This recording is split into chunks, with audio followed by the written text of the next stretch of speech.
Hello Bangladesh, কেমন আছেন সবাই? আপনাদের সাথে আজকে একটি মজার বিষয়, আমি ফানি বিষয় আর কি শেয়ার করার জন্য এই ভিডিওটা আপনাদেরকে দেখানো, যে বাংলাদেশে এখন কি চলছে। বাংলাদেশে এখন শুধু খিচুড়ি চলছে। বাংলাদেশে কি চলতেছে? বাংলাদেশে এখন খিচুড়ি চলতেছে, যেটা আপনারা দেখতে পাচ্ছেন। কেউ নিয়ে এসেছে গাবলা, তো কে নিয়ে এসেছে হাঁড়ি, পাতিল, প্লেট, মানে কোনো কিছু বাদ নেই। হ্যাঁ, সো আপনারা ভিডিওটি দেখতে থাকুন এবং শেষ পর্যন্ত উপভোগ করতে থাকুন, এবং আমার চ্যানেলটিতে নতুন হলে অবশ্যই চ্যানেলটিকে সাবস্ক্রাইব করে দিবেন। ধন্যবাদ।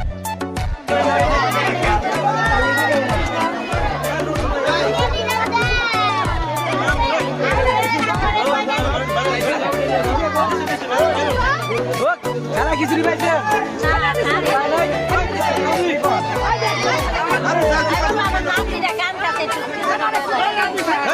খিচুড়ি এনে দে বাইরে বাইরে ভালো বাইরে